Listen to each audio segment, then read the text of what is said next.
Hey everyone, it's Alexander, the real Mr. Robinson. Welcome to the channel and welcome to another watch along. After 3 movies where Toho pretty much was giving the middle finger to Roland Emmerich's American Godzilla, in quotes, America finally gets another shot, and we have here Gareth Edwards' Godzilla from 2014.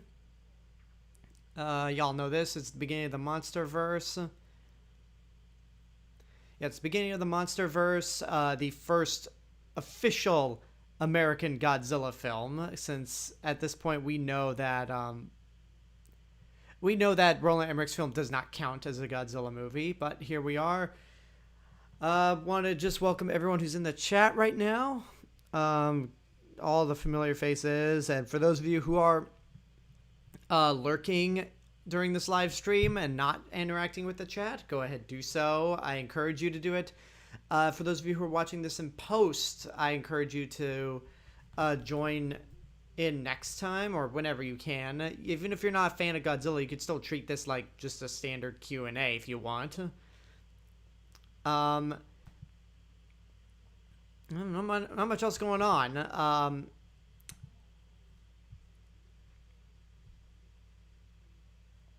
Sorry, just blanked out for a second. Crap on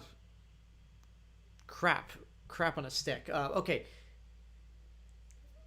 Why am I not prepared for this? Mentally, I don't feel like I'm prepared. So yeah, what? Okay. Yeah, we're just going to get into this movie right now. Once again, if you want to try to help support the channel financially, and get exclusive watch-alongs for patrons alone, you can go to patreon.com/therealmrrobinson. Right now, for $1 a month, you can just financially support the channel. But if we make it to 25 patrons, then I will start doing live watch-alongs for all patrons for many different kinds of movies. Because again, for Star Wars, Godzilla, Harry Potter, and the Marvel Cinematic Universe, I'm doing it all for you guys because of this stupid pandemic. But if you can't support the channel financially, that's fine. Just subscribing to YouTube and sharing the videos is good enough. And without further ado, we're just going to hop right into Gareth Edwards' Godzilla. There's no Toho logo this time. Just the Warner Brothers and Legendary logo. And without further ado, I'm going to play the movie right now.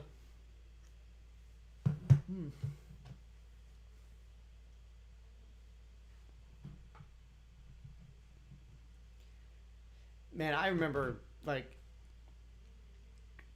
just being so crazy excited for this movie.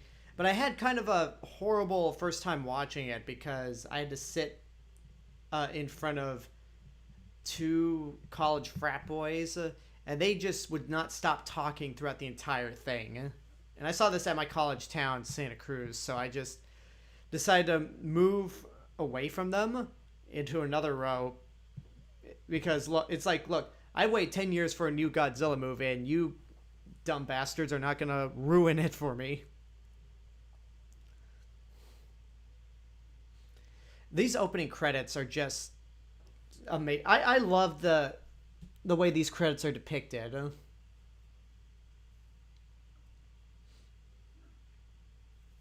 right there, it's just the tip of his spines, but we already see Godzilla.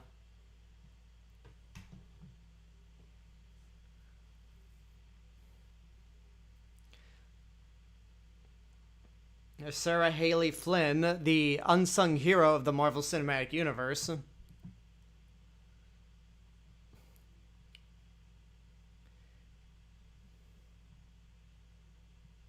Man, Alexandra Desplat's score, I don't think it gets enough credit because it's such a good score without feeling too similar to past scores. And then, yeah, Yoshimitsu Banno, the man that never made a Godzilla movie after Godzilla vs. Hedorah, and yet was responsible for this entire Monsterverse.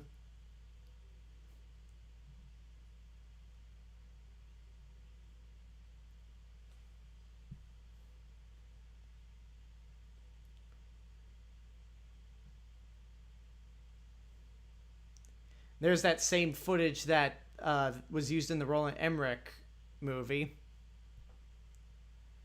Instead of mutating a lizard, they were trying to kill Godzilla.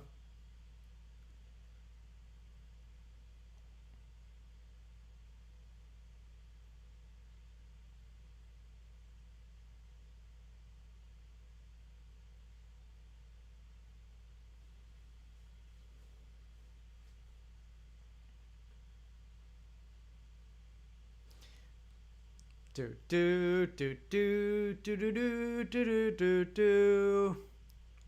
We're all thinking that.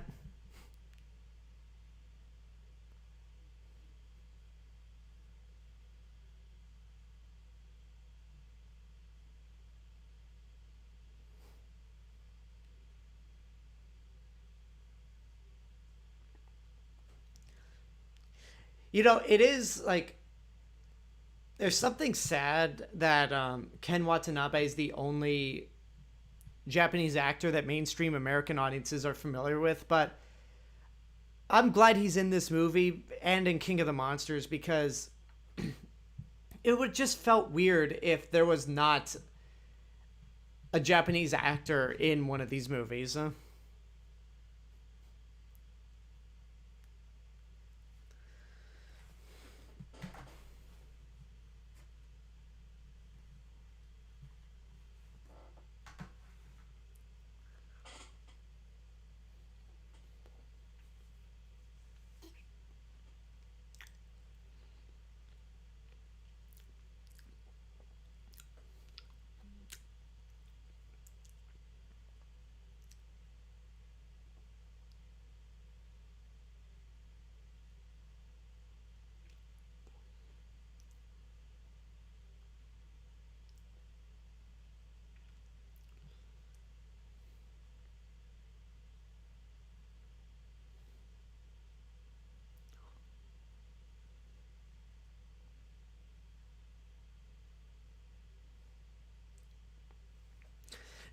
I do like how this movie opens a little more quietly than the Roland Emmerich film.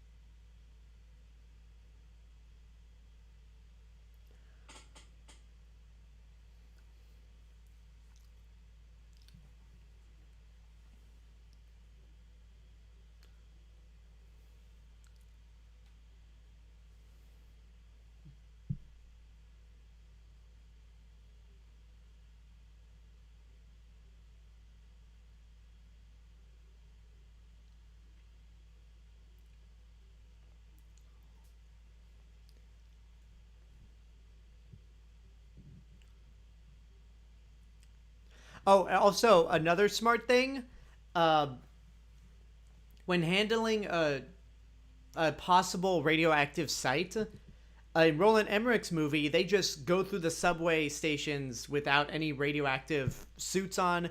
They never once they never once give a crap about radioactivity. Yeah? Whereas this movie does.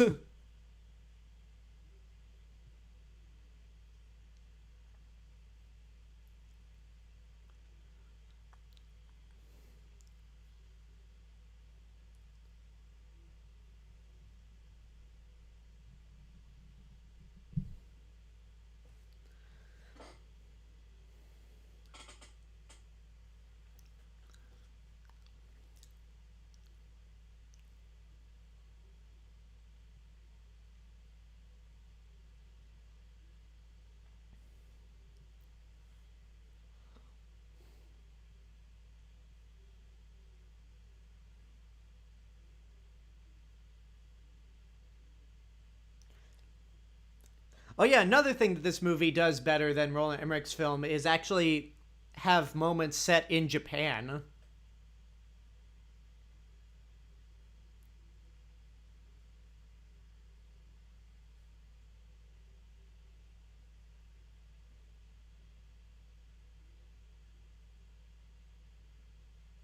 Oh, there's a Lego snow speeder.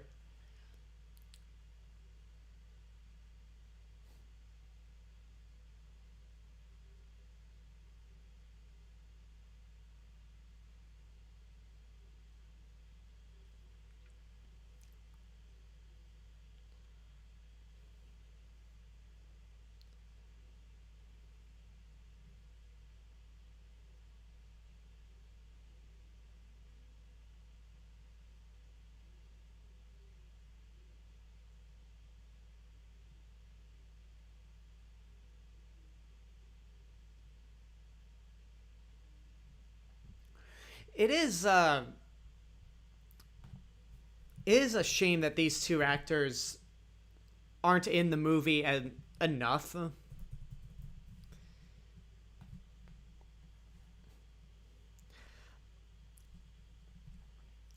It's like, yeah, everyone talks about how Bryan Cranston should have been in the movie longer, but I understand killing off Juliette Binoche so quickly because Bryan Cranston's it leads to Bryan Cranston's guilt and obsession with trying to figure out the truth, which leads to the rest of the movie. But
get out of there.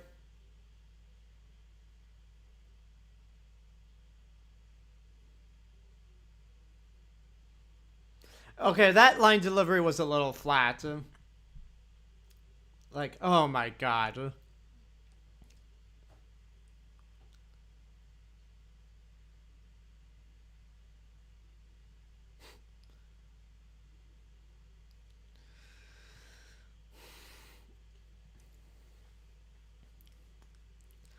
It's where does it rank amongst my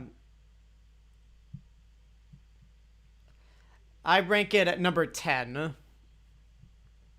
So that high.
This is an effective scene.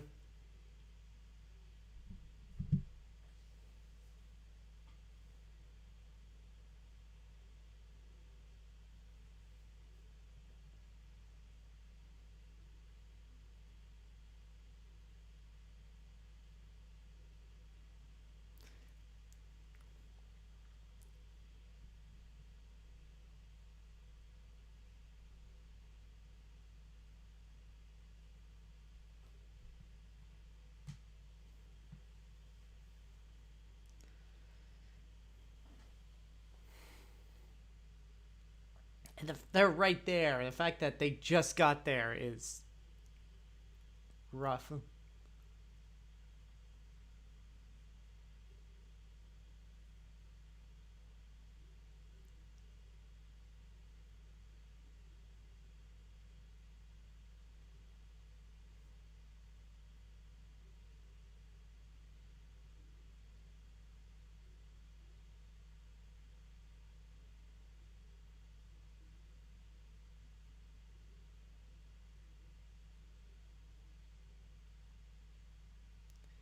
So in now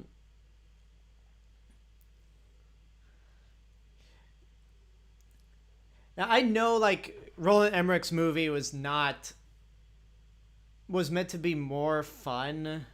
If I'm gonna give that piece of crap any credit, but if in 15 minutes this movie already attempted to do more in terms of us caring about like the characters.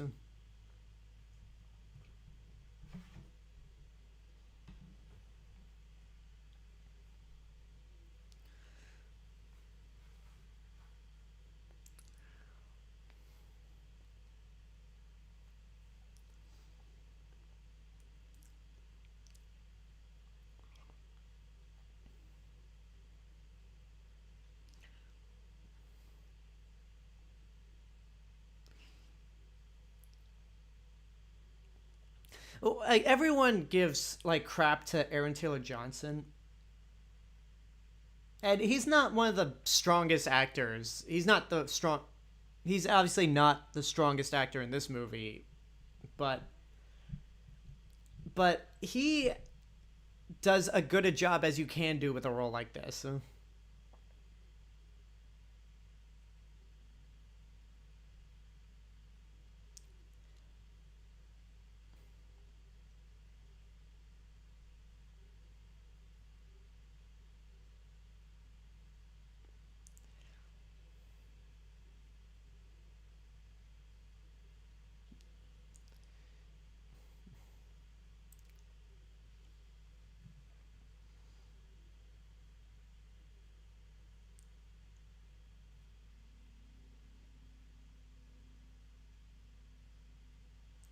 It is weird that only 1 month before this movie came out, these two were playing brother and sister in that mid credit scene in Winter Soldier, and now in this film they're husband and wife. But you know that's acting for you.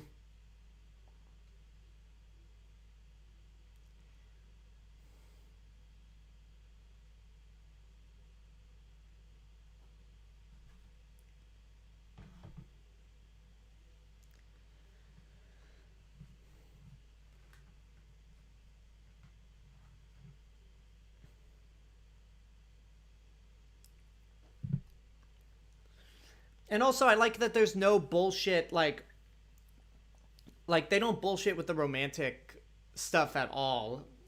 Like will they or won't they like in Roland Emmerich's film, where it's just got so annoying. In this movie, it's like they're a married couple, and the movie is just him trying to get home.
Yeah, let's see how well that works out.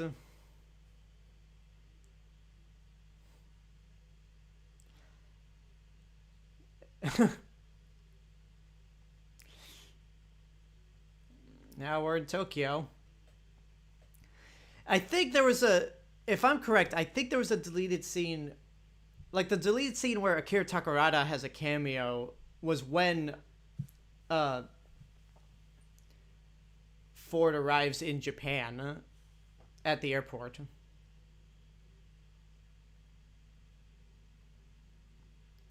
It's like, because I know it was well publicized that Akira Takarada was going to have a cameo, but Gareth Edwards had to cut that scene out for time, and he had to tell Akira Takarada at the premiere of the film.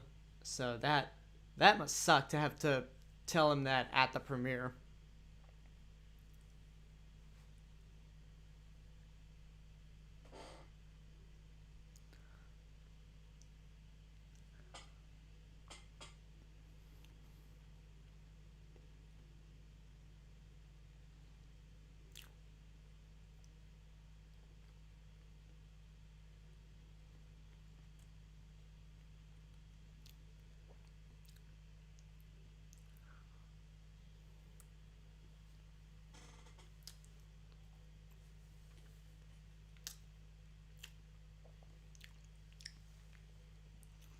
I wouldn't be surprised if this movie got a 4K release down the line. Not really gonna get it though.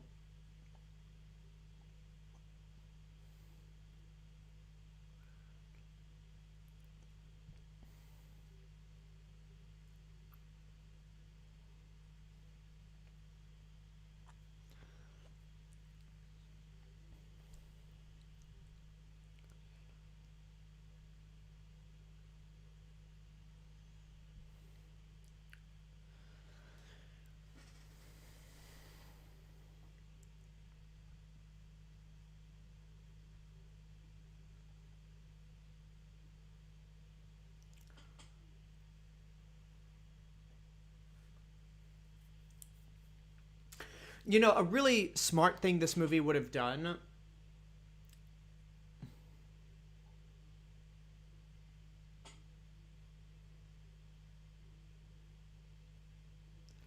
What really could have made this movie a lot better, and I love this movie, but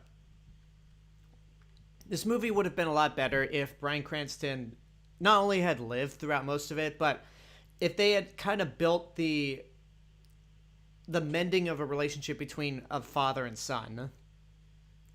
Like, especially since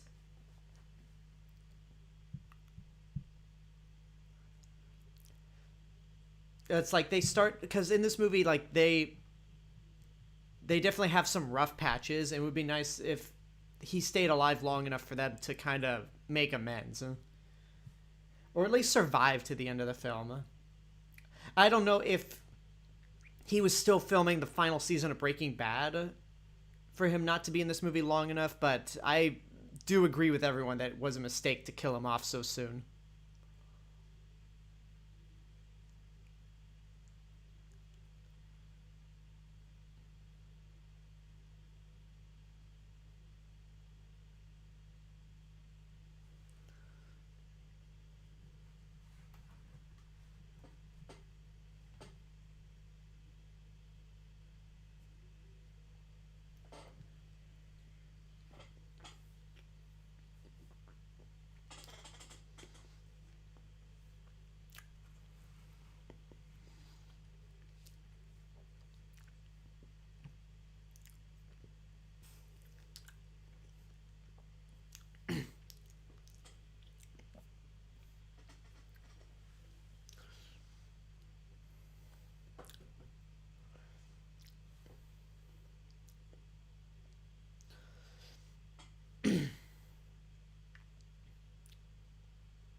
what's my opinion of people not liking this movie because Godzilla's not in it a lot? I think those people have not seen a Godzilla movie before.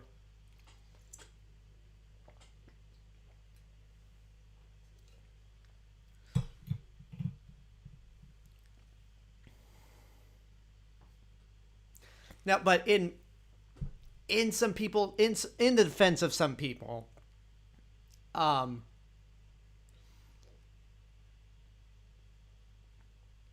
in defense, um, I do think, like the reason people say that is because a lot of the other movies utilize Godzilla in more ways than this movie did. Yeah, like as Justin Toner pointed out, in Invasion of the Astro Monster, Godzilla was on like that's the shortest that Godzilla's ever been on screen at about 6.5 minutes.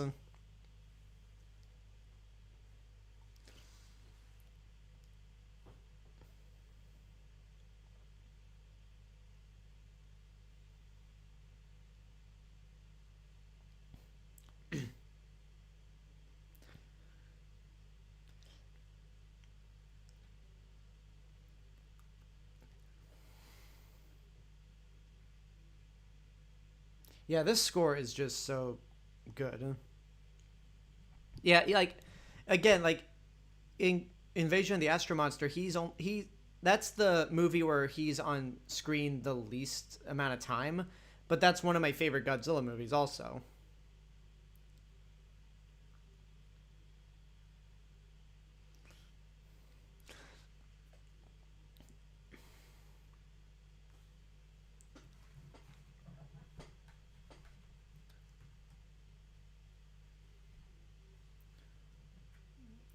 There's some dogs that seem perfectly fine.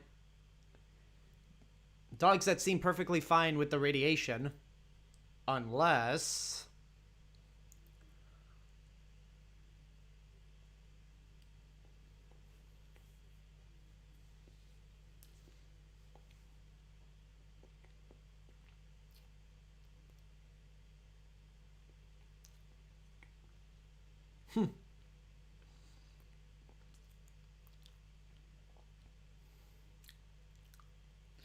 there's a little Easter egg coming up to Mothra, which is not that little was not that insect on the leaf.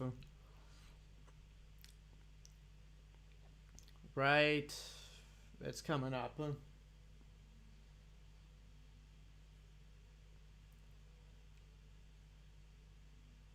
Right there.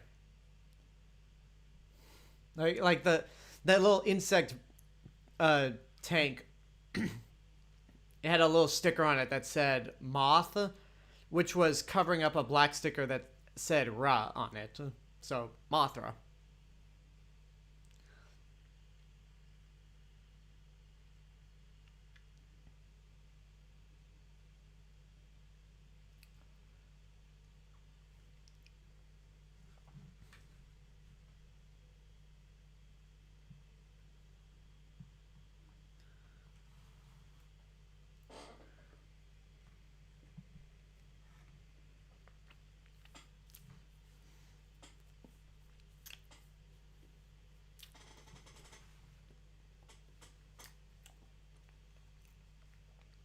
So he finally got to see that sign.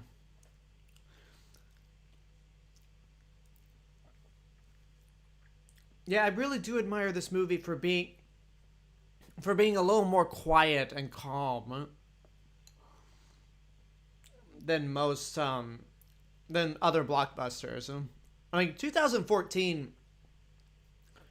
Yeah, 2014 was actually a really good year for. Was actually a great summer. I'm not gonna count Winter Soldier because that was April. But I mean, Amazing Spider-Man 2 started the summer off on the wrong foot, but I mean, there was the X-Men Days of Future Past, there was How to Train Your Dragon 2, there was Well, there was Transformers Age of Extinction, which was hot garbage. And that's being nice. Guardians of the Galaxy. And I didn't see 22 Jump Street, but apparently that was another great one.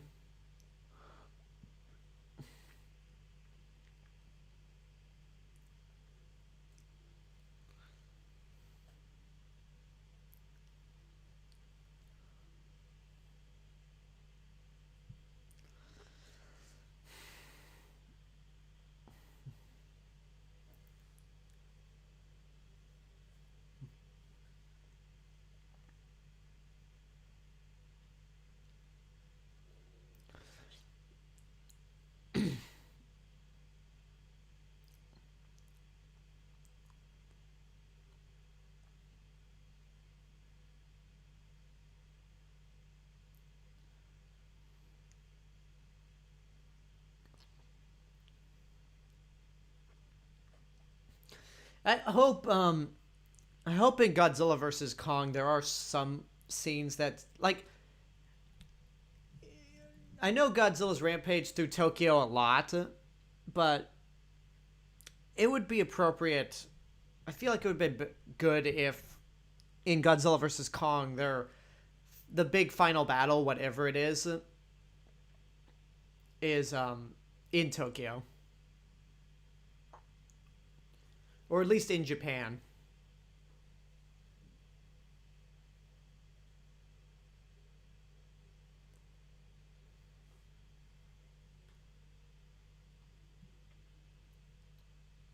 Oh yeah, Teenage Mutant Ninja Turtles also came out that same year, which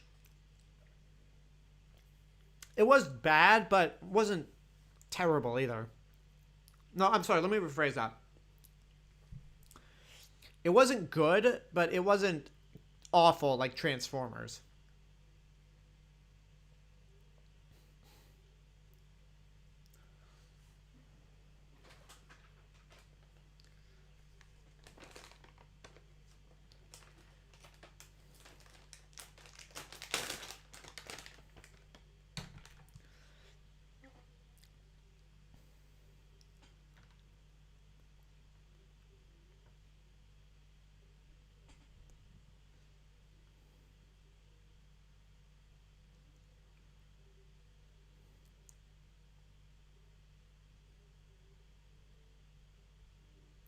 Yeah, he is intense. Bryan Cranston is intense.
Yeah, and since Bryan Cranston's character was the one who detected this right here, it would have made a lot of sense for him to stick around and help Monarch.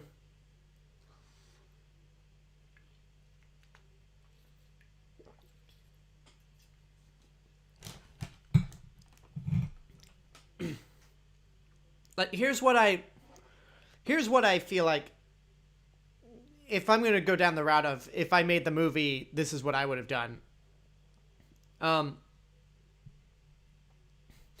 If Bryan Cranston had lived through this movie, I feel like he could have gone into King of the Monsters, working with Monarch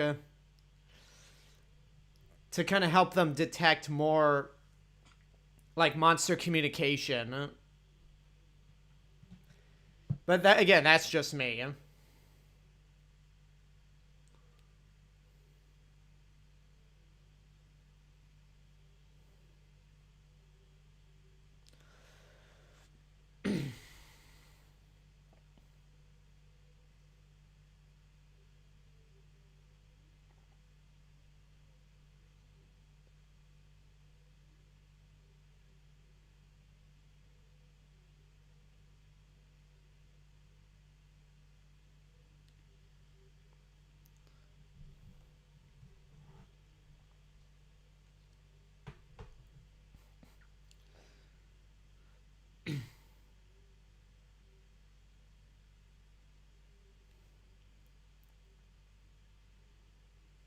Yeah, that's not gonna work.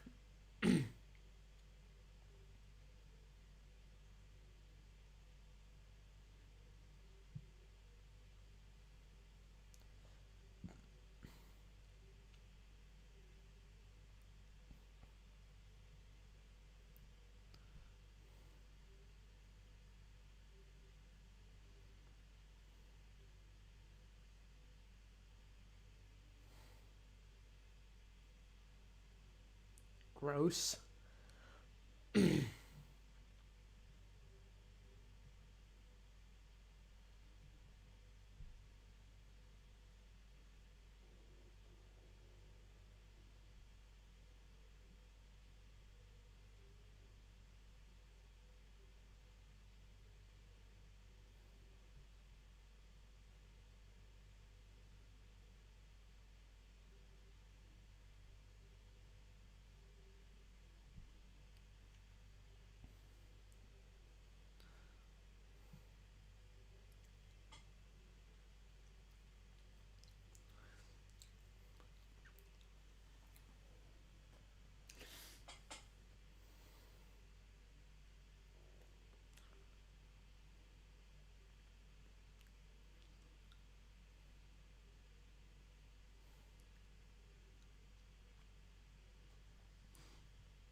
Yeah, this is what when yeah, so yesterday I put up a review, not a review, a ranked list of all the Gamera movies since the Arrow Blu-ray box set came out, which I pre-ordered from Amazon, but I'm hoping I don't have any release, like I don't have any news on when I'm getting it, so hopefully I do get it. As long as the order isn't canceled, then I'll be fine. But yeah, I said that when talked about Guardian of the Universe, I said how this film structure in terms of handling the monsters inspired this film here. And yeah, it's like you could tell that there's more emphasis on the Muto than there actually is Godzilla. And I would not be surprised if Gareth Edwards was a fan of Gamera Guardian of the Universe.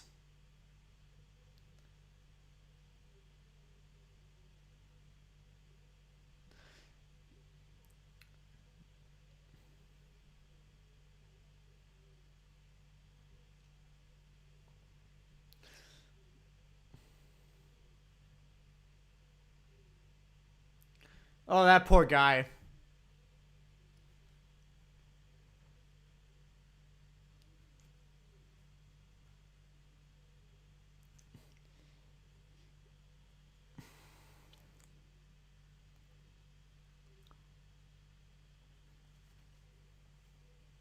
I hope Amazon has it back in stock, because if that thing instantly sells out of Amazon day one and they don't get it and they don't get any more, then that would suck. But if I get it, I'm gonna be optimistic about it. I will be doing a review for it, just like I did with the Showa Godzilla set.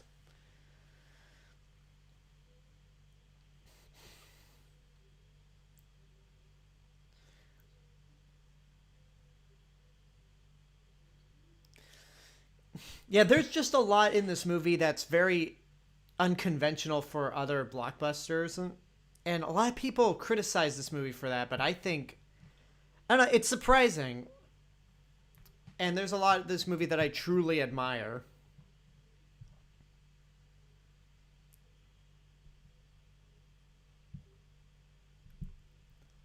Though I will say, Elizabeth Olsen is very underutilized in this movie. Like she's really nothing more than the wife for uh Ford to come back home to. And in a series that has been known to have um important female characters, um with Emiko, Katsura, and Akane, that is a bit disappointing for Elizabeth Olsen. But And whatever. Got her a paycheck, and it got her a little more a little more fame before Avengers came out.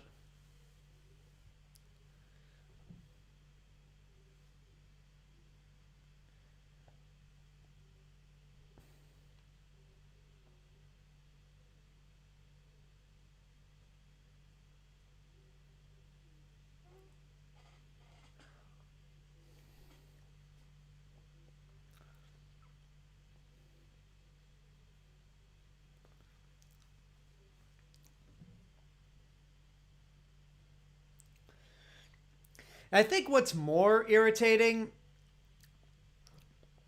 I think what's more irritating about the way Bryan Cranston is killed is that like it looks like he's gonna make it, or if memory serves me correctly, I'll just wait till see how this plays out.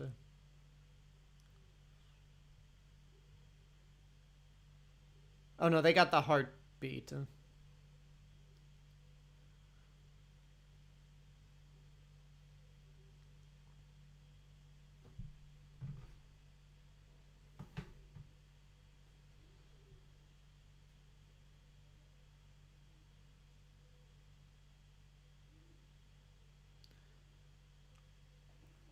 Okay, yeah, because he knows he's gonna die. So never mind.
That's a that's a clever transition right there, where you end with the newscaster saying as the death toll rises, and then it cuts to Joe in a body bag.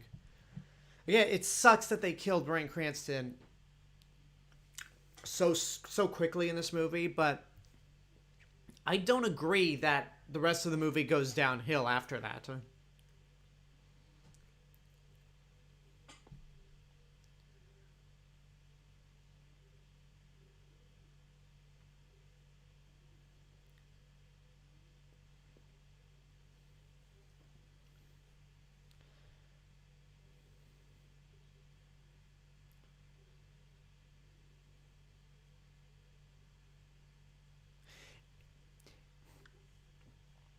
I was so convinced that when they set like when they said in 1954 we awakened something in the trailer, I was so dead certain that it would have done what all the other reboots did, where it was a sequel to the original 1954 Godzilla.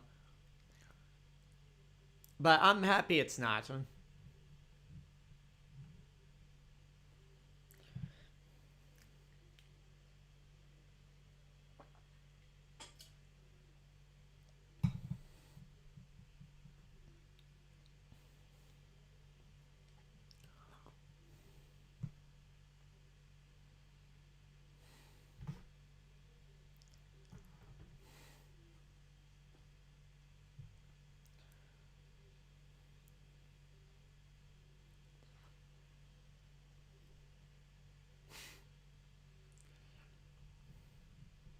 We call him Gojira.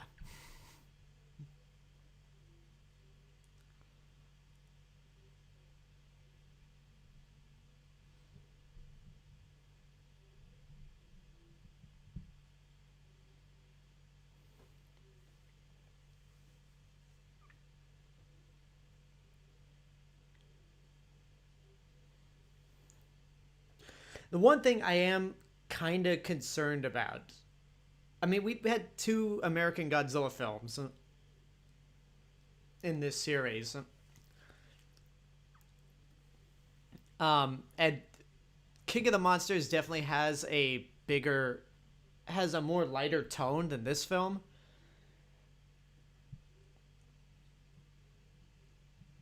But I'm a little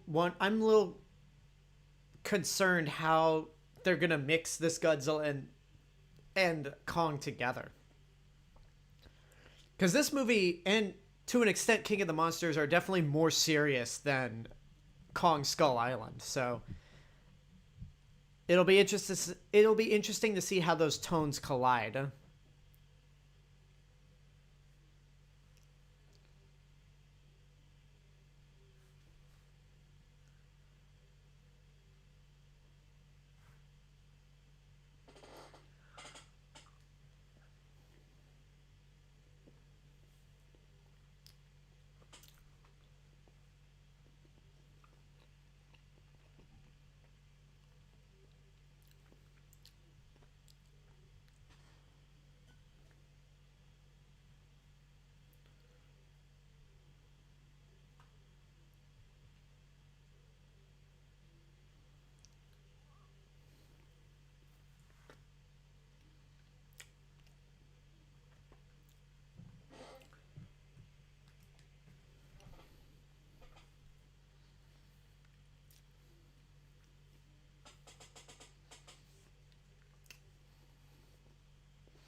Yeah, again, just like Guardian of the Universe, Gamera exists uh,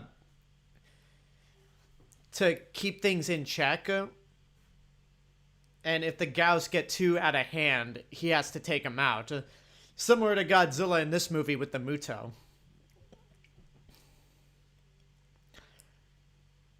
Again, I would be like it would be a hell of a coincidence if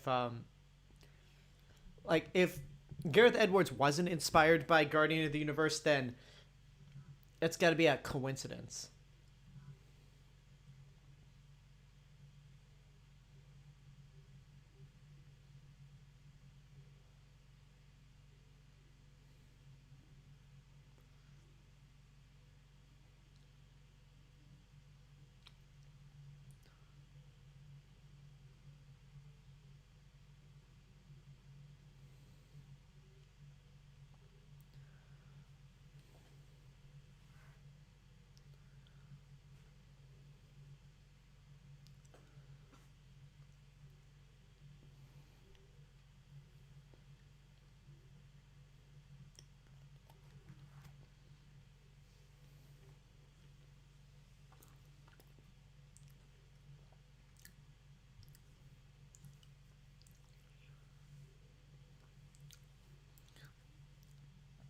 Typical tourists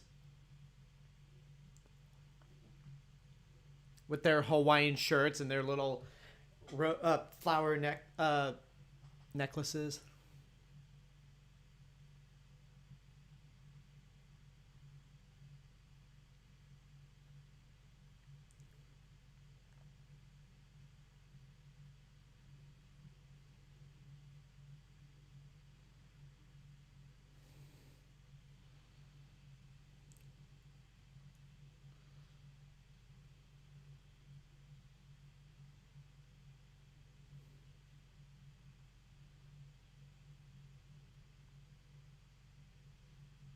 He looks like with the little baseball cap, he's kind of like what's his name? Ichiro from All Monsters Attack.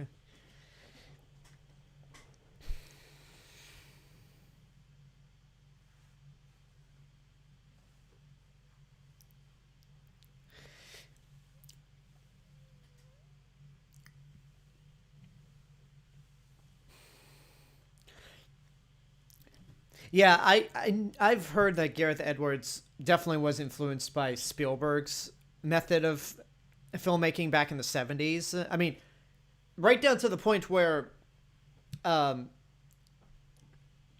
the family name of main characters is Brody. But I mean, so that's probably more in the direction, but I think in terms of the script,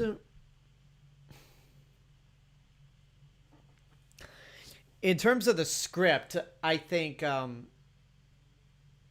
it definitely pulls inspiration from Guardian of the Universe in terms of its structure with the monsters.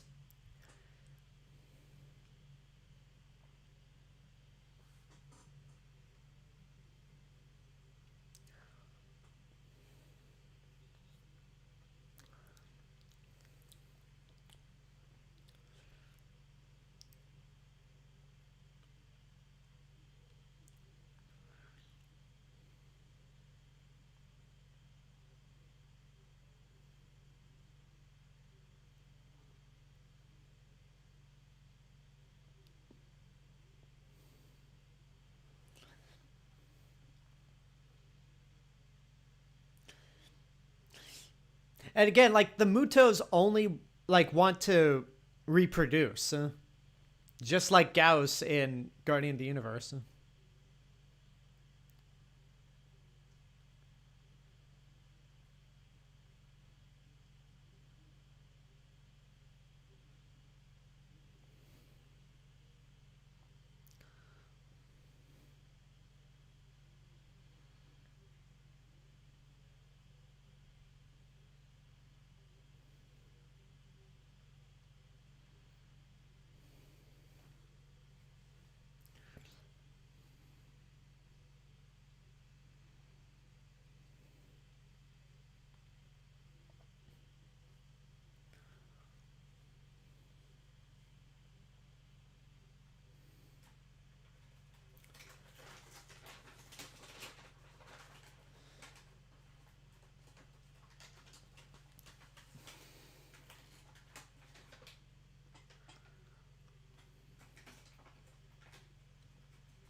Run, guys.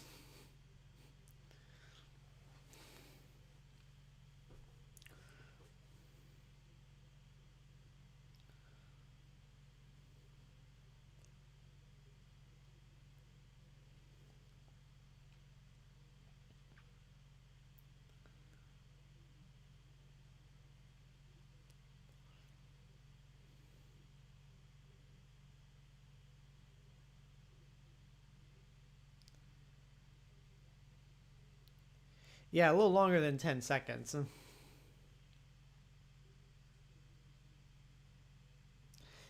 James Rolfe pointed out the subplot with the Mutos breeding is similar to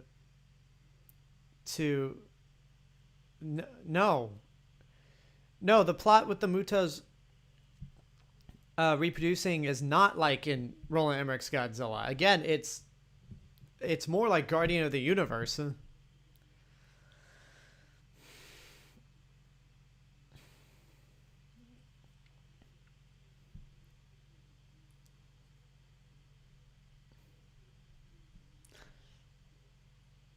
Like, just because there's a plot about monsters laying eggs, that doesn't mean it's similar. Like, it's like saying that John Carter has an arena scene in the desert, therefore it's very similar to it's the same as Attack of the Clones. I'm like, no, it's not. This scene,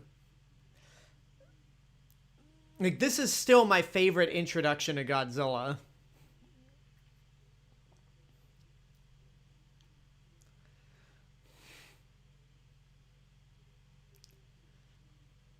Like, that moment where he just, like, you think he's gonna come into contact with the aircraft carrier, but he swims right under it. And you really get it. You really do get his emphasis on how big he is. Oh, but here's I hate the dog thing so much. It's like, we know they're not going to kill a dog. I don't know.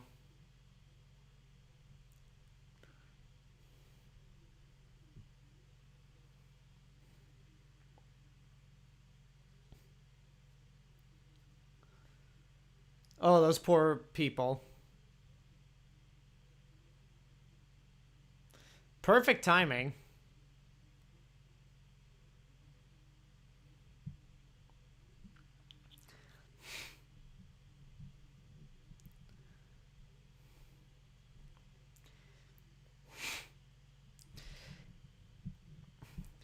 Yeah, and all of that death and destruction just caused by him showing up.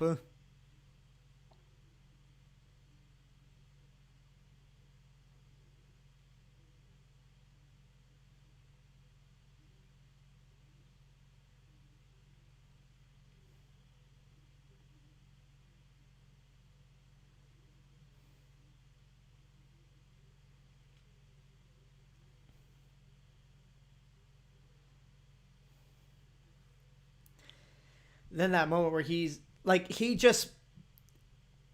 immune to their bullets. Like, he doesn't even care about them. He's just walking by like it's nothing.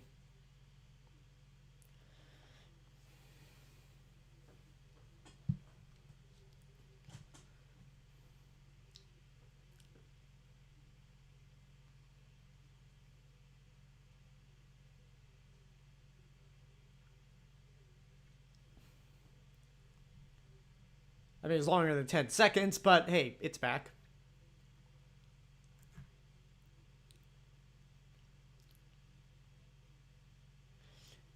This moment's creepy because, like, you see the Muto, but the metro's the monorail's still going and not stopping.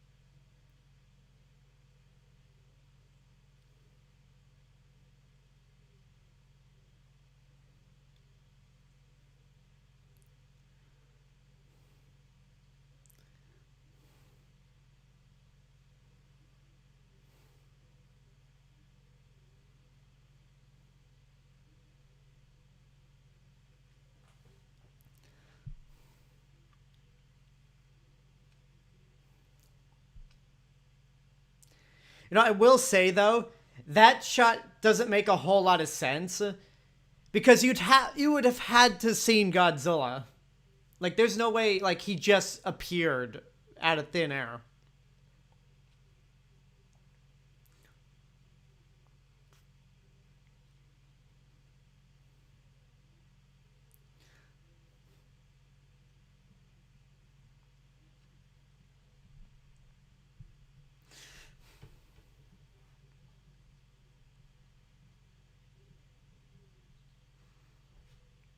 Yep, that's Godzilla.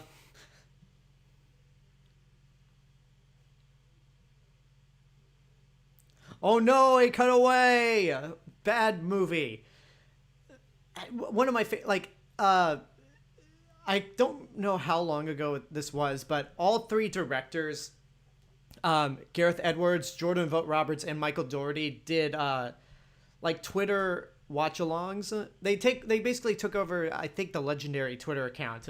And when Gareth Edwards was live tweeting during Godzilla, like he was totally making fun of himself. The moments where they cut away from the monsters.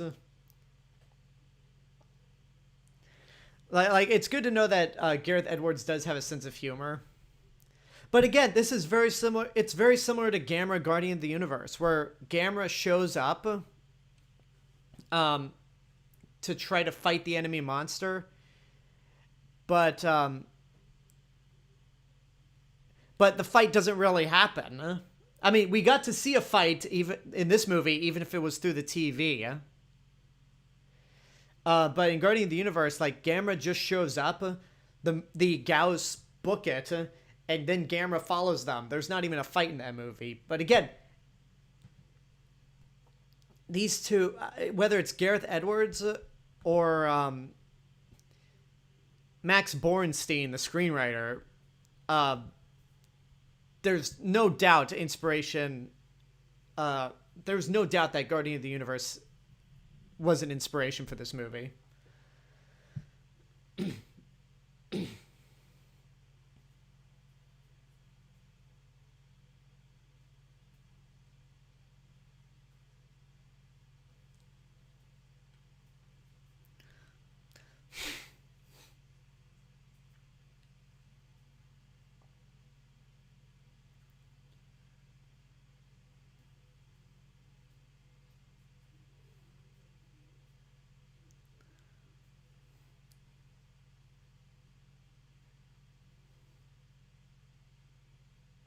There is something funny about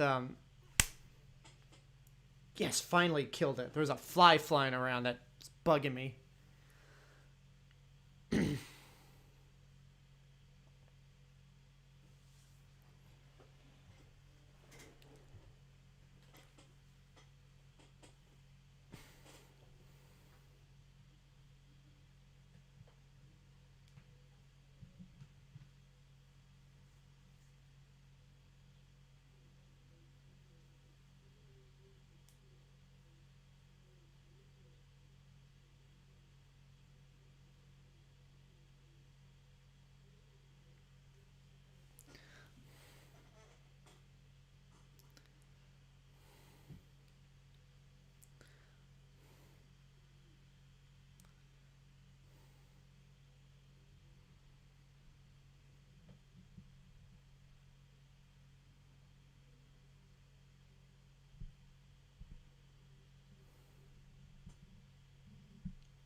Um, I like this movie better than King of the Monsters, because King of the Monsters, it's better than people give it credit for, but it's heavily flawed, and I'm not gonna defend this movie like I would this one.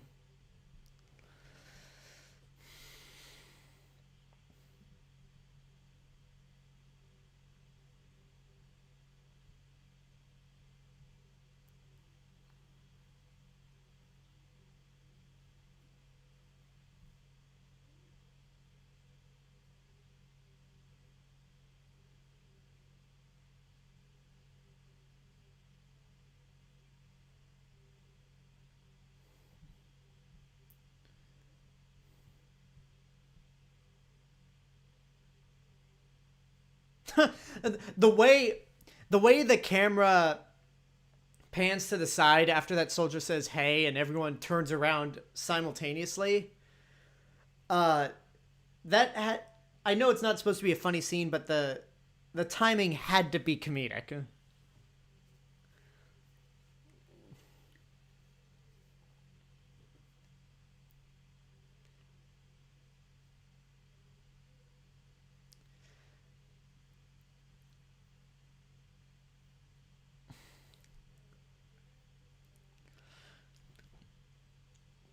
Man, typical Las Vegas gamblers.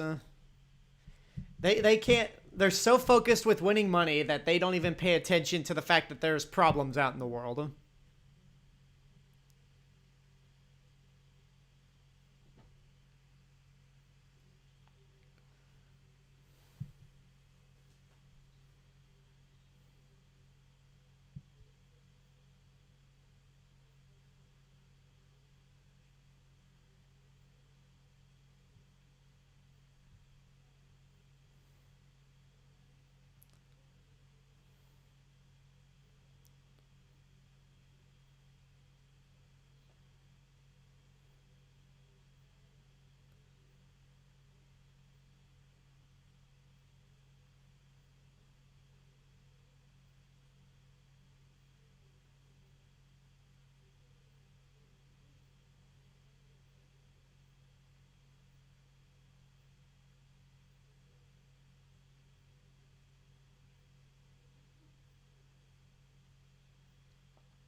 Yeah, a lot of people have said that the Muto looks very similar to the Cloverfield monster, but I don't know. There's just maybe it's because I'm not a fan of Cloverfield, the first one at least. I love 10 Cloverfield Lane, but the Mutos just look cooler.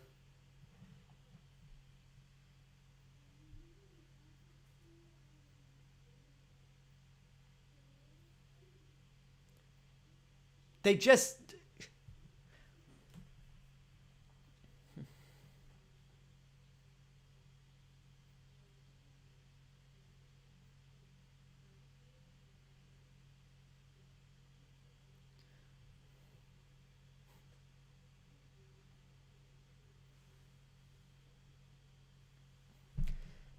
I mean, it's worked out in the other movies to just stand by and watch, even if it's not particularly interesting.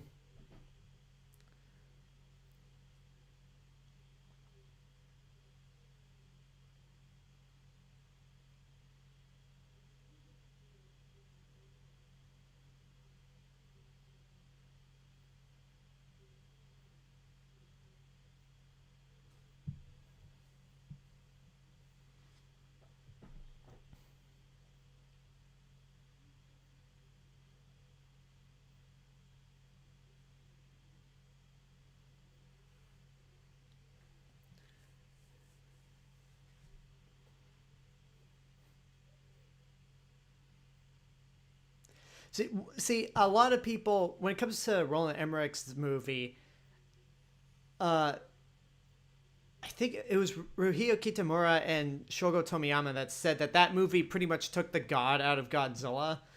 That movie also sucked out any bit of Japanese history from the franchise.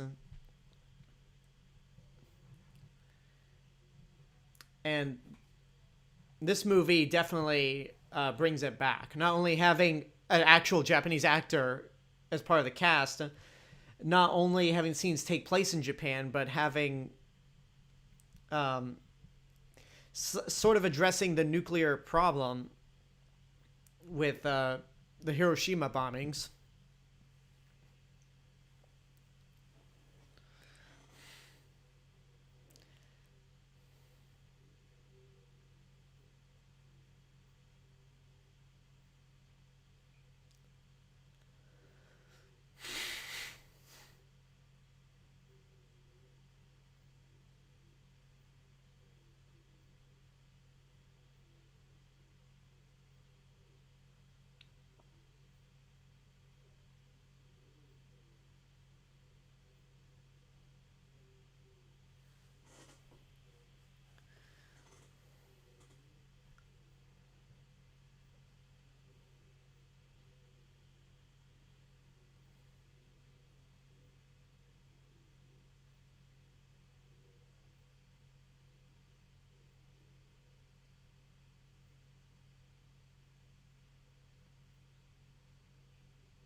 So also, like, um,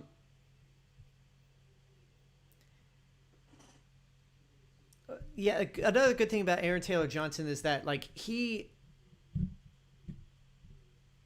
has a reason to be in this movie because it's like he's well equipped to be in the middle of the action.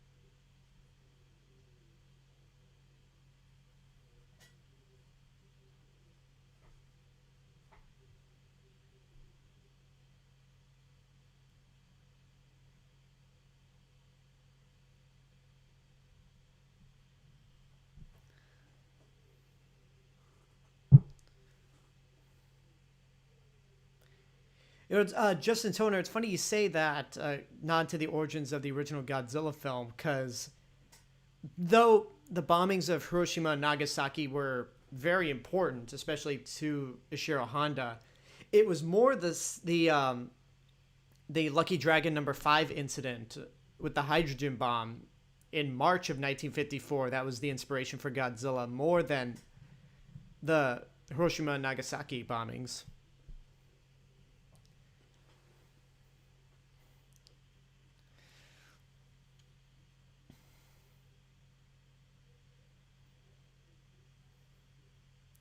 Yeah, this was like this whole sequence here in the city, in this little town with the train. It was one of the first like production photos I ever saw of the movie, and it was actually one of my friends in college who sent me the link to it on Reddit.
I mean,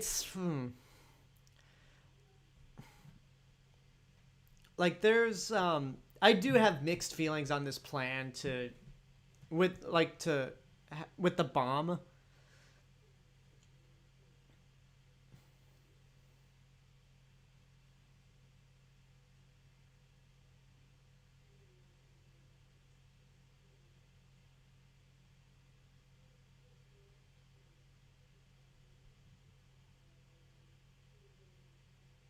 Because I assume the plan was to, yeah, they say the plan was to send it out to the ocean and then detonate the bomb. But again, like I don't think they really accounted for the fact that the bomb would lure the Mutos already, and thus, if they brought it inland, that would be problematic.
I'm watching this on my portable Blu-ray player, the way I've been doing all these movies, and a lot of people have criticized how the Blu-ray is too dark,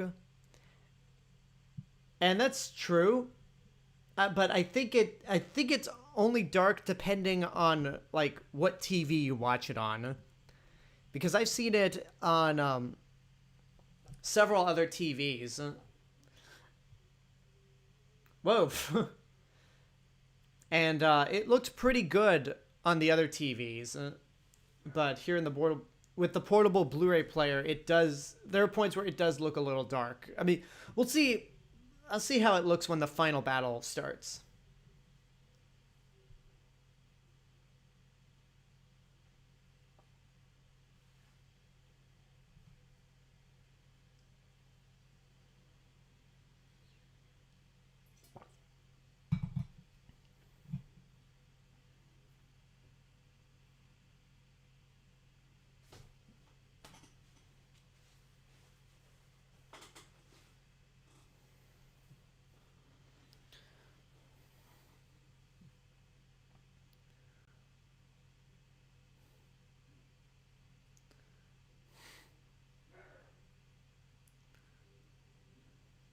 This moment is pretty intense. How the Muto's just hiding in the mountainside,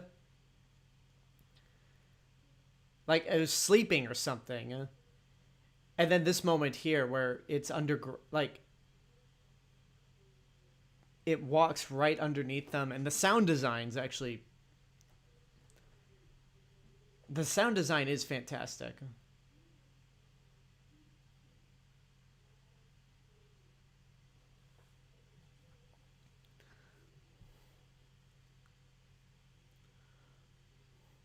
Never saw Taken.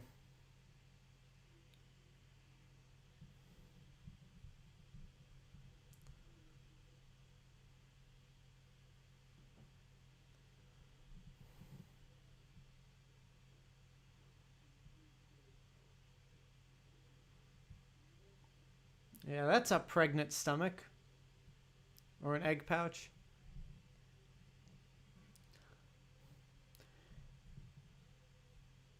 And the way this movie is shot is amazing. Okay, I gotta be honest. There's a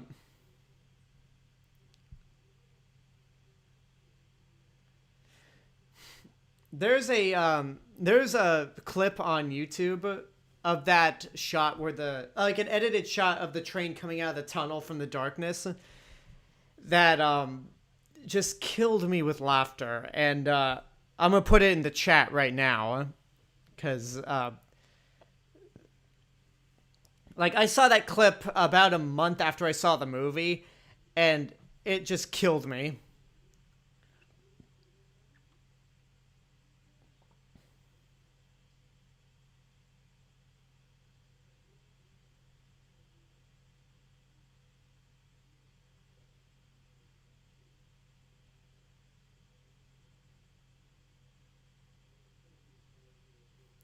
Yeah, it's funny. It is funny that whole time. Um, how the U.S. military was just, or the U.S. Navy was just traveling alongside Godzilla, and neither one of them like had any problems.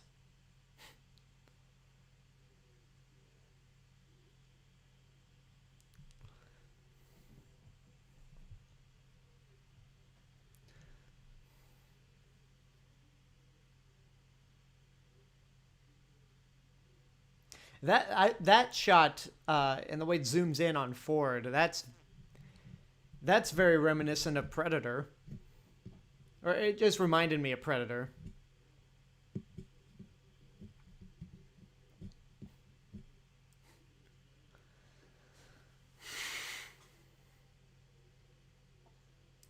How did he survive? Movie magic. That's how.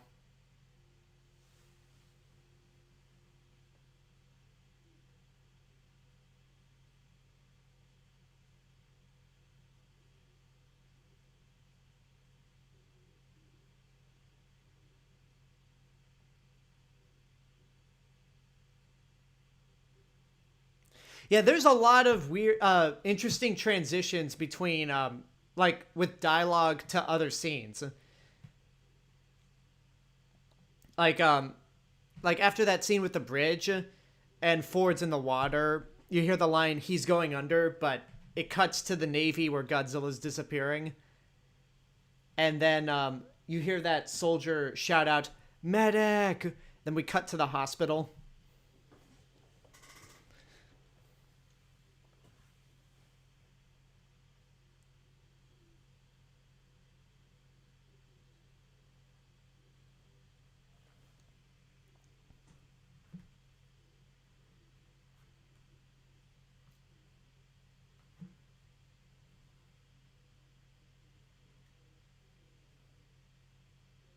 Okay, yeah, that's so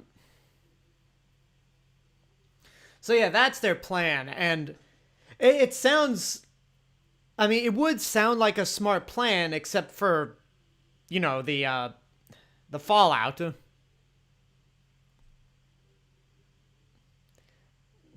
But again, we see that doesn't work out very well.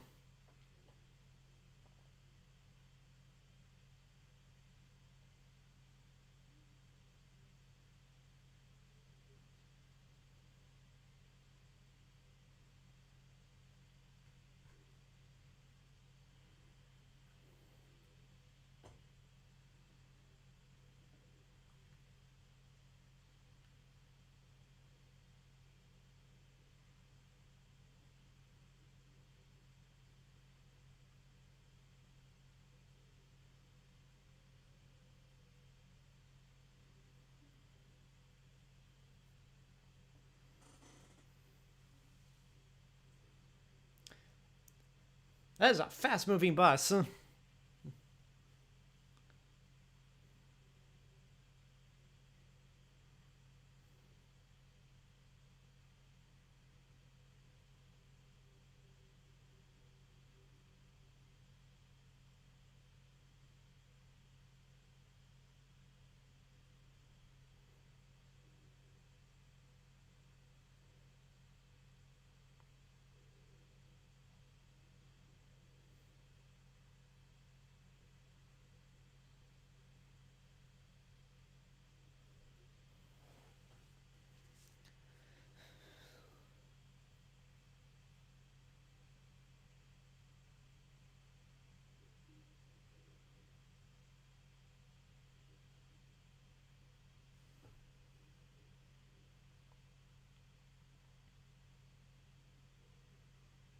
Man, in the summer of 2014, San Francisco was not really having the best times because it was center stage for not only the final battle of this movie, but also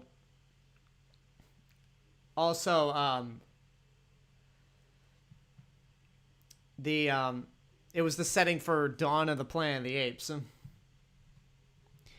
Patience, Gzilla 100, he's coming.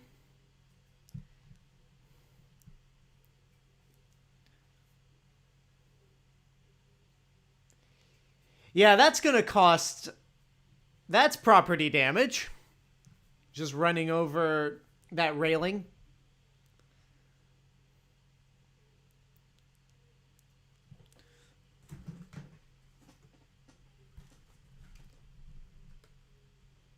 Yeah, and everyone shuts up. All the kids shut up after they hear that. Again, Jurassic Park with the wiping of the fog. The wiping of the fog. That sounds. I don't know what that would end up being.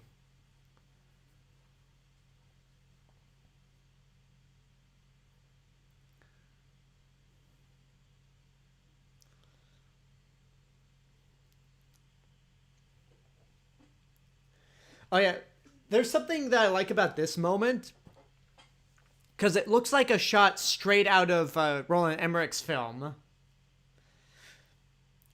Like it's even kind of filmed the same way. A cloudy, rainy day where you see Godzilla coming towards the characters, but then it stops, and you soon find out that that's actually his tail That's a nice fake out.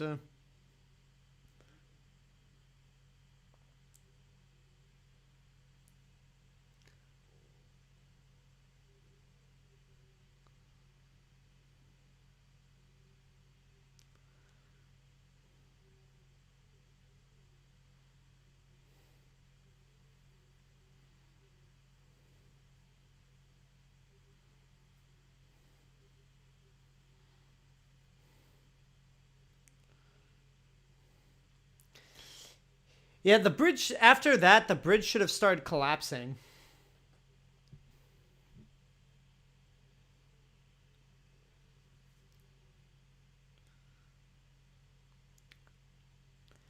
Again, I wouldn't be surprised if, again, another nod to Guardian of the Universe. Um, the hero monster um, protects people on the bridge, even if I'm sure it was by accident in this one.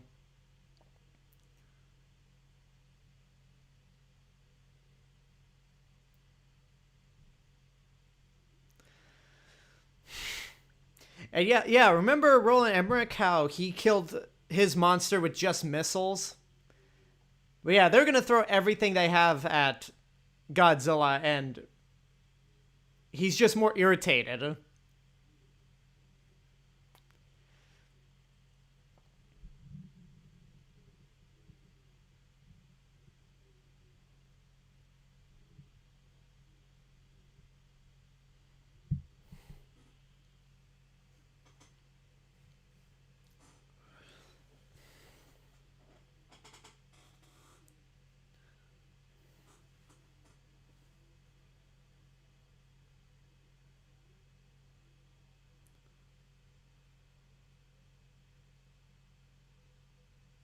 Oh, that's just lucky, or and I mean that in the most sarcastic way possible.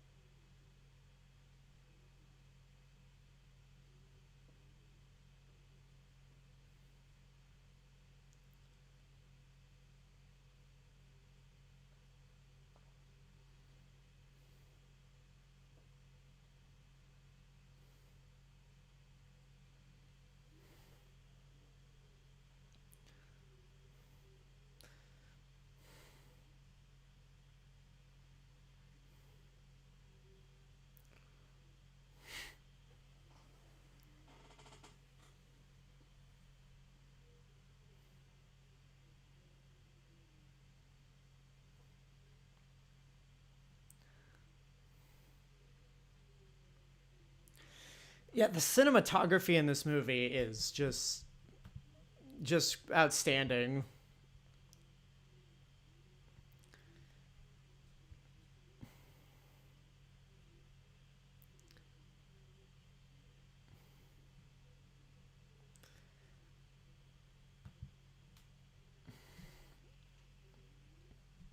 You know, I when that shot of the Muto just diving into the water in the trailer, a lot of people like thought it was Rodan. And I was just one of the guys saying like, why would they hide Rodan? Like a monster that well known would have been it would have been public it would have been publicized that Rodan would be in this movie if they really had Rodan in it. But yeah, like again, like people say there's not enough Godzilla in this movie, which again, these people have never really had a seen it would never really had seen a Godzilla movie.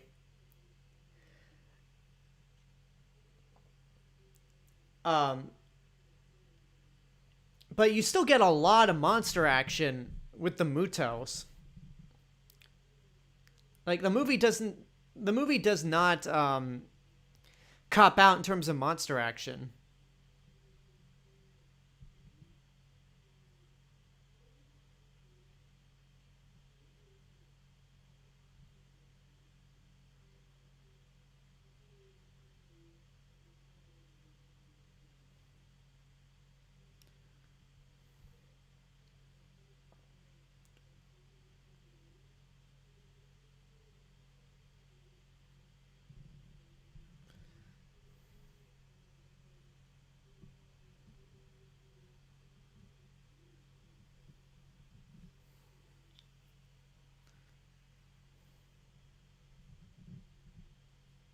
Okay. Okay, I was about to ask why.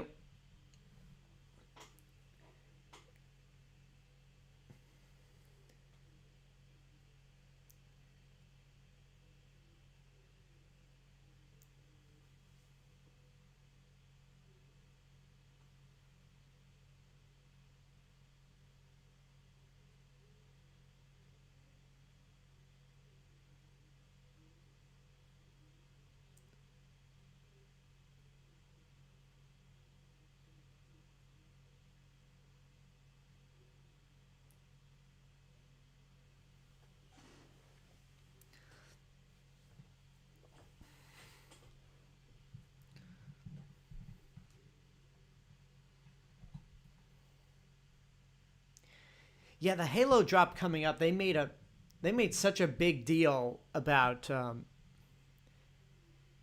they made such a big deal about that in the trailer. I mean, that was the first thing that played in the first trailer.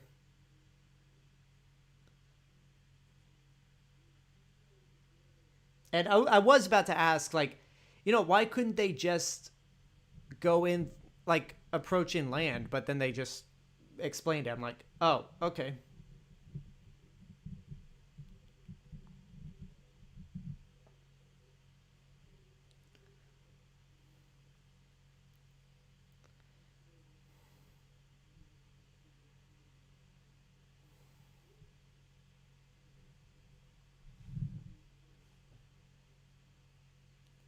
And now here comes the line that spawned the meme.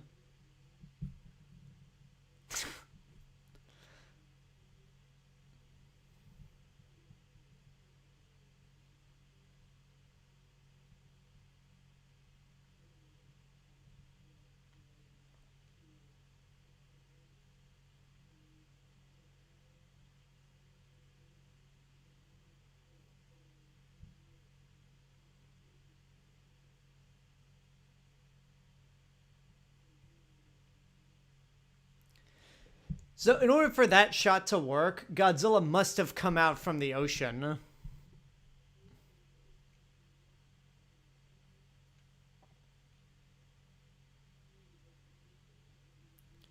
once again, they cut away. They once again cut away, and everyone who's not seen a Godzilla movie freaks out. Although, I will admit, like the second time they did that, it was a little irritating.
Somewhere out there, Tom Cruise is like, what, you guys green screened jumping out of a plane? Lame.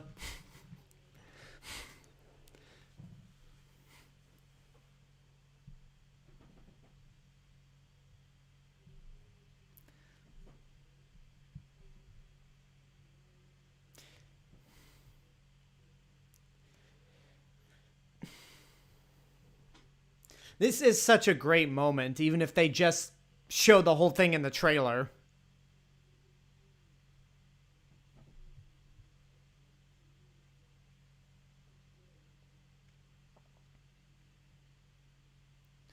Like, just going through the clouds and then you see a decimated San Francisco.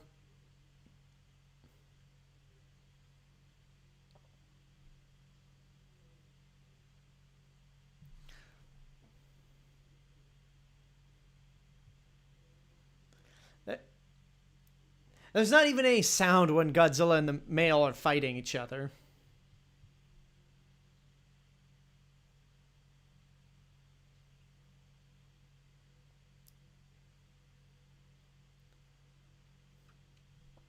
You know, I know there was that what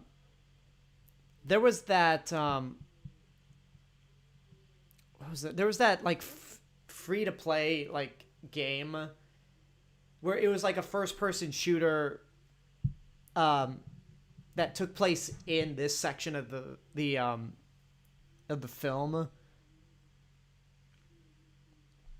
I don't understand why they didn't make a whole game about,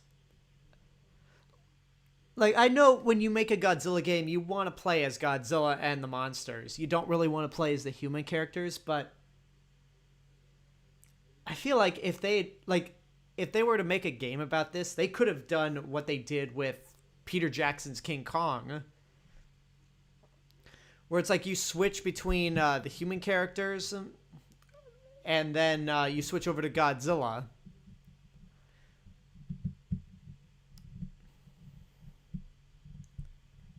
Godzilla Strike Force. There you go. Thank you to everyone in the chat for telling me what that is.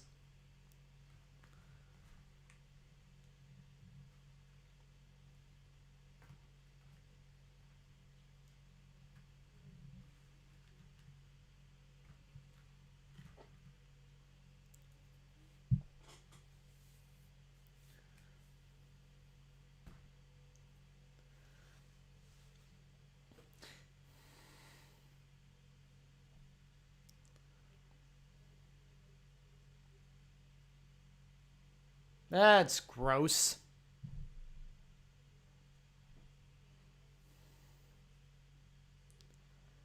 That moment is like, you really get a emphasis on how big Godzilla is, especially since Gareth Edwards. One of the things he made a priority with this movie is to shoot all the monsters from an angle where it was possible to see the monsters. Like he made it clear that no shot in this movie would be unrealistic.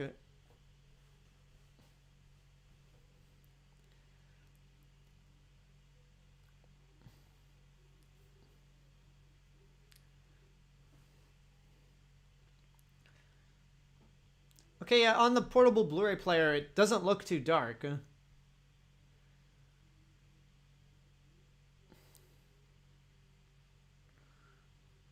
And then cut away again, but whatever.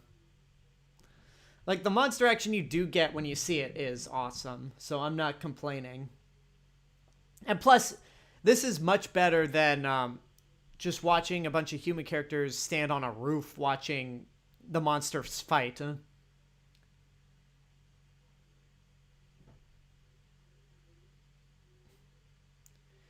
So at the very least, you do get human characters that are actually involved with the action.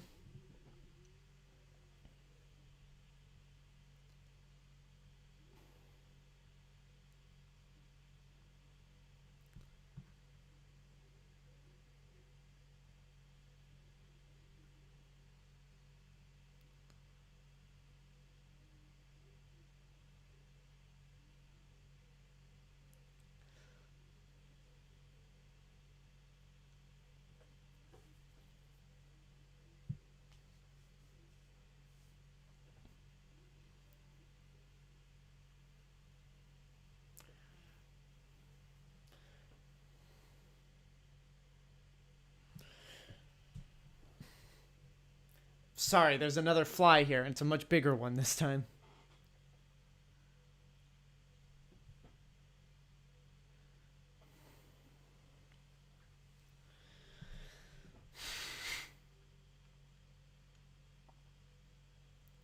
Also, one thing I say, when you do get the monster action in this movie, Gareth Edwards knows how to shoot it better than Michael Dougherty.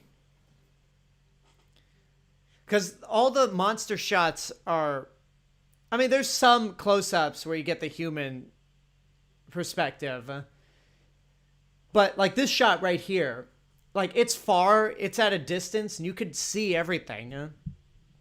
Which is something that I think Michael Dougherty dropped the ball with. Where a lot of the monster action in King of the Monsters is just too close up.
And you see, like, this is what you call a smart character.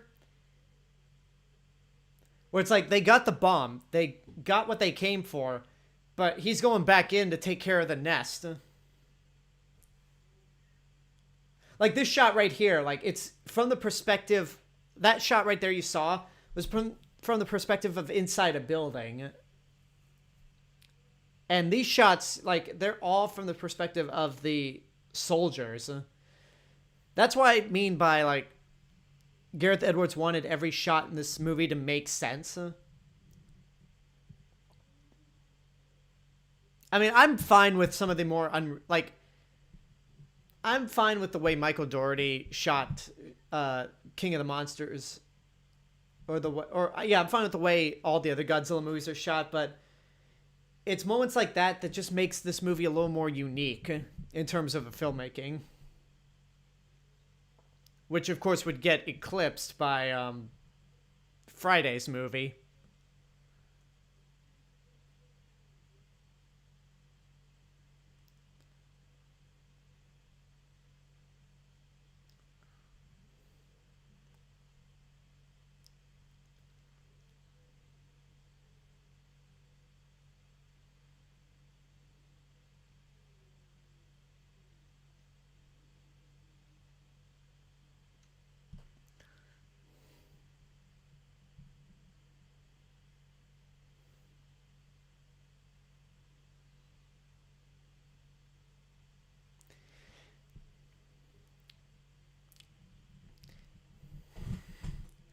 You do there's part of me that kind of feels sympathy for the Muto, but I don't know.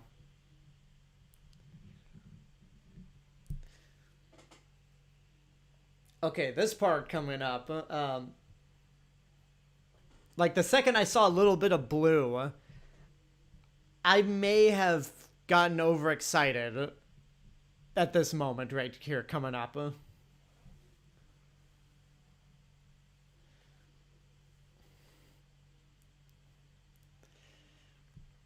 Like, it's just the build up to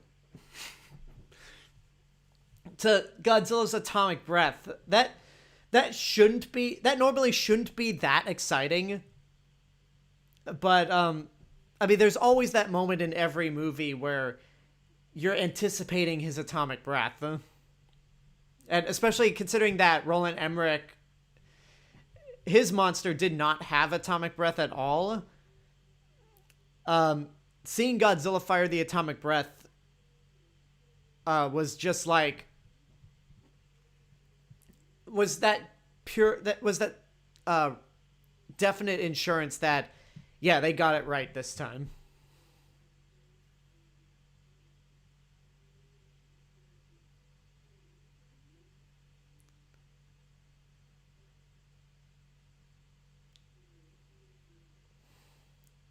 And I do like how, like, the atomic breath is just like a flame.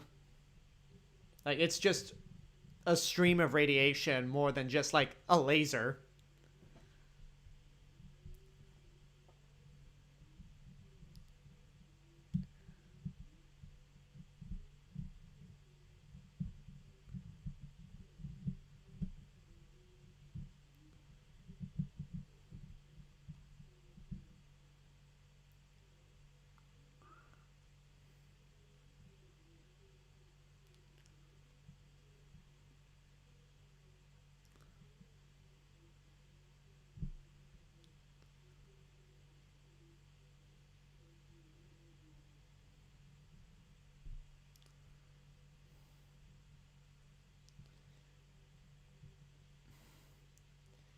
Yeah, that's painful.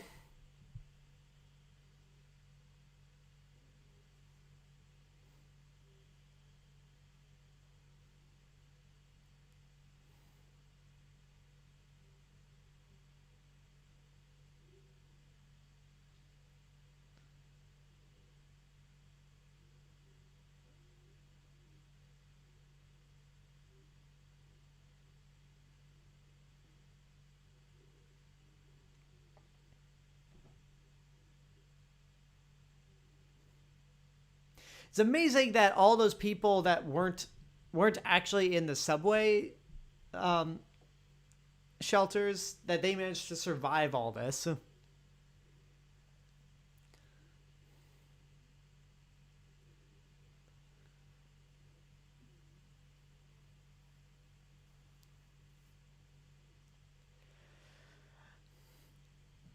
Like Godzilla looks as great as Godzilla does look in this movie. That one shot where he's looking at Ford does look. I don't know. There's something about the angle of Godzilla in that shot that looks kind of silly.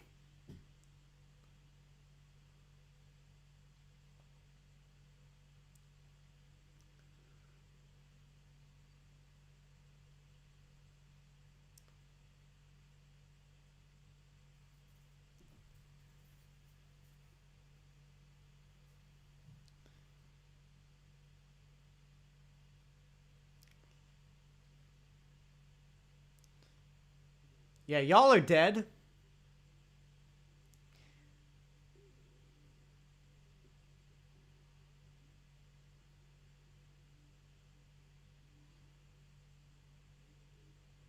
Huh.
I know I said this in the Final Wars watch along, but yes, a pistol is going to do wonders against that monster.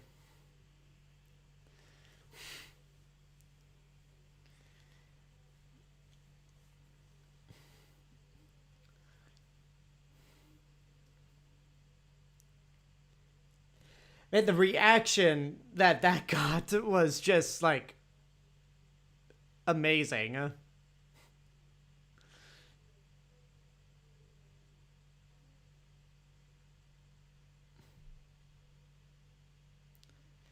And at the time, no monster had got it as bad as the Muto.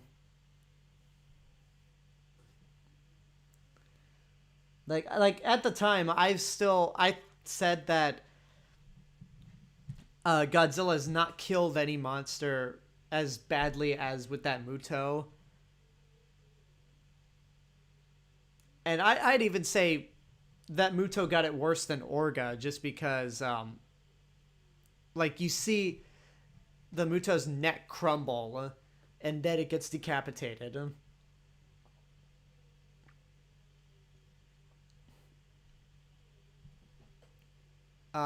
And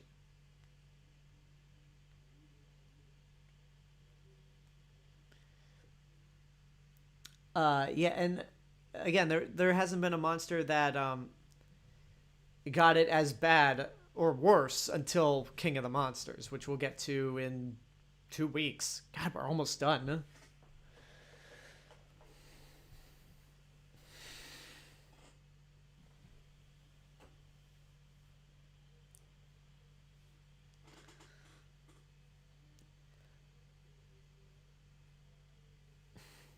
The sense of size and scale in this film remains unmatched.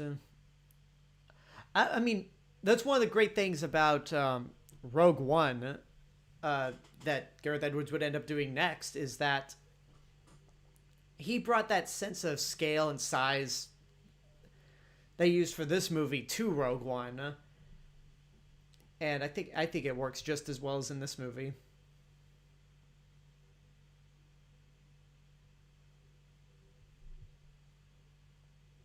He's gonna fall out of that helicopter.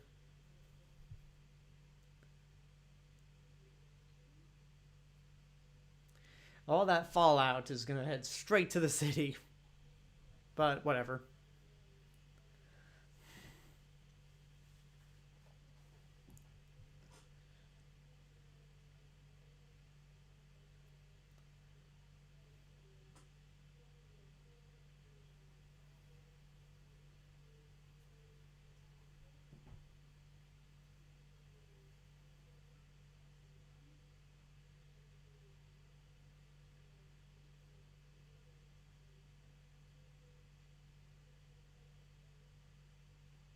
I mean, they're not, like, that shot right there is like, they're not gonna kill Godzilla.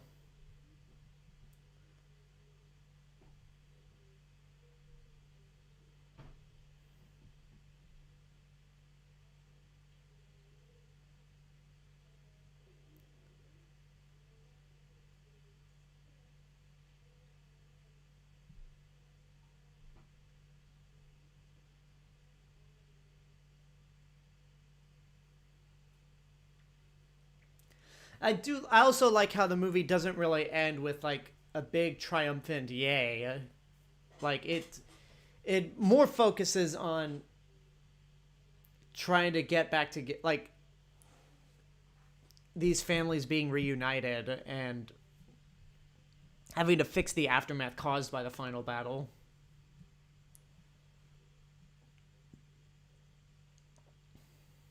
I mean, that's not to say it doesn't end with people cheering, but I like this little angle as well.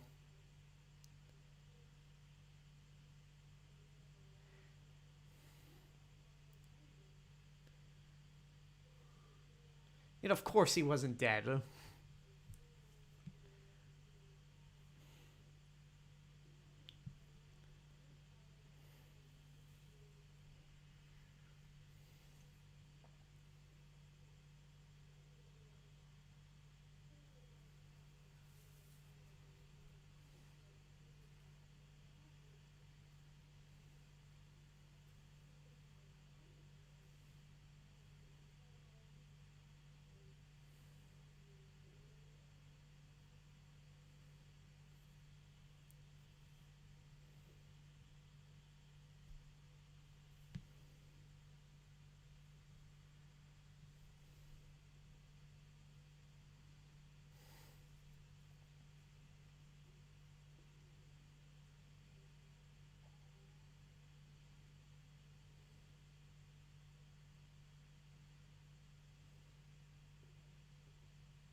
Yeah, I like that little nod, that little King of the Monsters um, tag, which of course they would use for the sequel.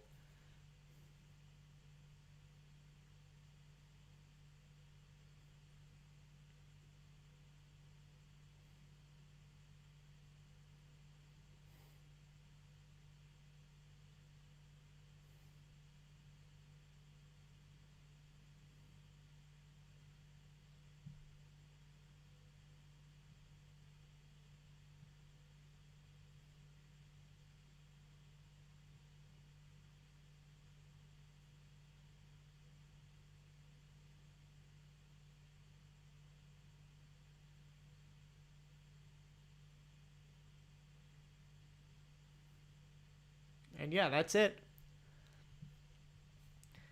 That's the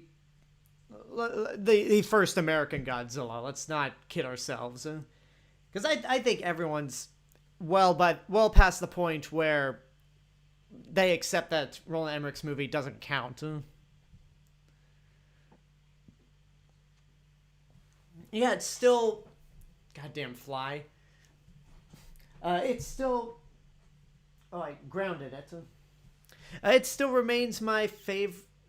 Well, it's obviously my favorite American Godzilla, considering that there's only two. But it still remains in my top 10 of Godzilla movies. At number 10, but still in the top 10.